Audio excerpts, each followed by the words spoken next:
Okay, this was really hard to do, not on a person, so bear with me because the weft was super lightweight and it was really hard to pull, or it wasn't secured to anything, so it was a little complicated.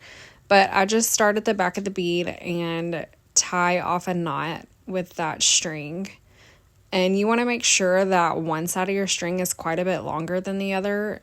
And the more that you work down the weft, it's going to get shorter, so pay attention to it. You'll have to readjust it occasionally. But I tie 3 knots at the back of that bead right there. And I believe it only shows me tying 2 because I had to crop the video. But there we go. But I tie 3 knots at the back of the bead and then come back through. Oh, so if you leave a little bit of string right there, I cut it too short, but if you leave it a little bit longer and pull it forward, you can actually tie that string down when you stitch the front of the bead. But anyway, go back through the back and anchor that stitch down. The end stitches, I always go through that loop twice.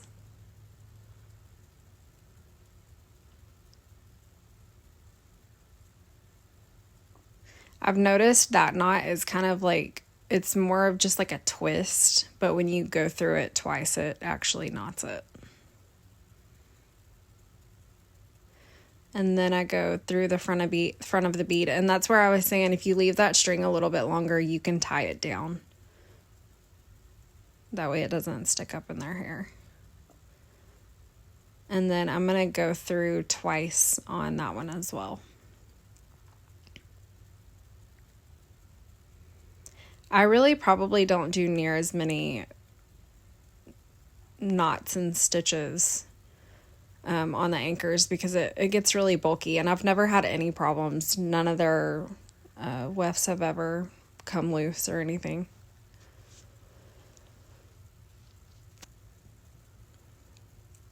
So here, when I start working backward to switch my weft, I only go through the weft right there, like in the middle of the bead, but I don't go behind the bead. I don't go through their natural hair. I just stick it behind the weft, and it's just to start working back the other way because I feel like if you skip too much, you start getting a pull there and you'll get lift. It'll start trying to lift off of the scalp. And then obviously I'm just pretending like there's another bead there. I probably could have, beaded another one, but just pretend that there's a bead there. And then for these knots, like when you start working backwards, I'll wrap my string around the bead and come up through the center. And I've noticed that those knots are a lot tighter than when you pull it all the way through and then go back down through the loop. I just don't feel like those are as tight. So I pull the string around the needle and then make sure your thread's on the other side.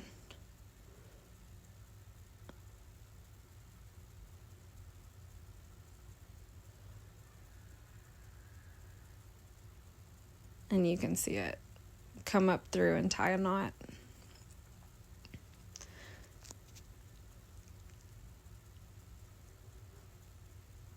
And then here I decided to act like I was ending my weft. So this would be the opposite side at the end. I came back up through, and then I'm going through the loop twice again to secure the other end down.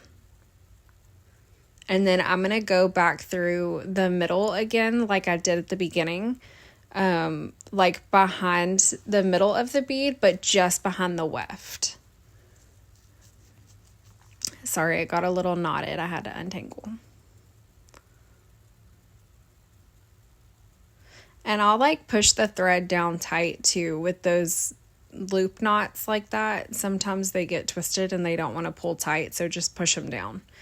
Here's where I am talking about. I go back just behind the weft above the middle of the bead and loop through twice.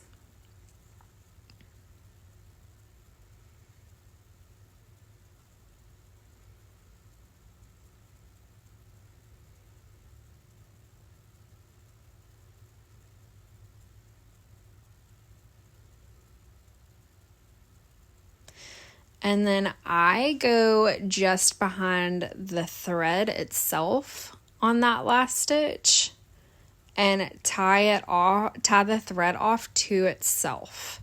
To me, it just makes it feel tighter and like I feel like I'm done. It's not going to come off. And then you're done. And sometimes I'll pull the thread back behind the wefts before I cut it to help hide that thread.